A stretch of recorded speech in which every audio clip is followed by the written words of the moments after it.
Թուրքիայի արտգործնախարար Հական Ֆիդանը մայիսի 26-ից 27-ն աշխատանքային այցով կմեկնի Ռուսաստան։ Այցի օրակարգում են Ռուսաստանի նախագահ Վլադիմիր Պուտինի եւ արտգործնախարար Սերգեյ Լավրովի հետ հանդիպումները։ Ավելի վաղ Ռուսաստանի արտգործնախարարության պաշտոնական ներկայացուցիչ Մարիա Զախարովան հայտնել էր, արտաքին քաղաքական գերատեսչությունների ղեկավարները մտքեր կփոխանակեն տարածաշրջանային առանցքային խնդիրների շուրջ, կենտրոնանալով Սիրիայի, Լիբիայի, Հարավային Կովկասի եւ Սևծովյան տարածաշրջանի զարգացումների վրա։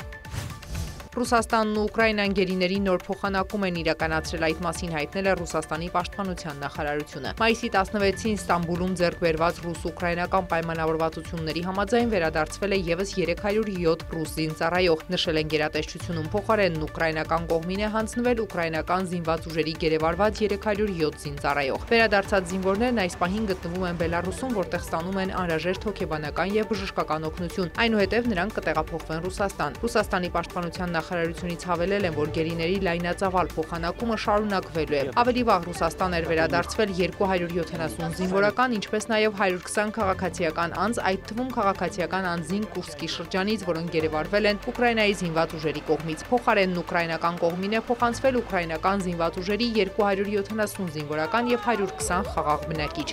Հազարի դիմաց փոխանակման մասին պայմանավորվածություն էր ձեռք բերվել Ռուսաստանի եւ Ուկրաինայի միջև վերջին 3 տարվա առաջին բանակցությունների ժամանակ։ Երեկ Ռուսաստանի արտգործնախարար Սերգեյ Լավրովը հայտարարել էր, որ Ռուսաստանը պատրաստ կլինի Ուկրաինային հանձնել երկարաժամկետ խաղաղության համաձայնագրի պայմանները, երբ գերիների փոխանակումն ավարտվի։ Մամ, я дома, всё, меня обменяли, мам։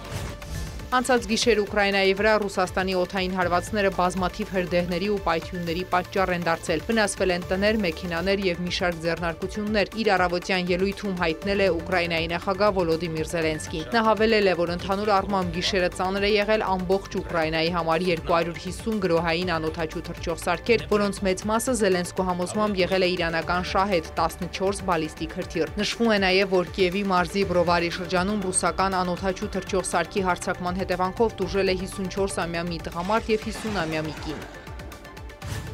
Եվրամիությունը դիտարկում է Ռուսաստանի դեմ նոր սահմանափակումներ կիրառելու հարցը, այդ թվում երկրում գործող 20 բանկի անջատումը SWIFT վճարային համակարգից։ Նախատեսվող միջոցառումները ներառում են նաև ռուսական նավթի վաճառքի առավելագույն գնի իջեցում, ինչպես նաև հյուսիսային հոս գազատարի դադարեցում։ Եթե վերջնական որոշում կայացվի, Եվրագոտու երկրները մինչև 2027 թվականի վերջը նավթ եւ նավթամթերք չեն ներմուծի Ռուսաստանից, ինչպես նաև ավելի կընդլայնեն պատժամիջոցները երկրի նավթատարների դեմ։ Մեկ այլ սահմանափակում է սպասվում ռուսական մասնավոր բաժնետիրական հիմնադրամներին։ Եվրահանձնաժողովը ներկայումս քննարկում է այս հարցը։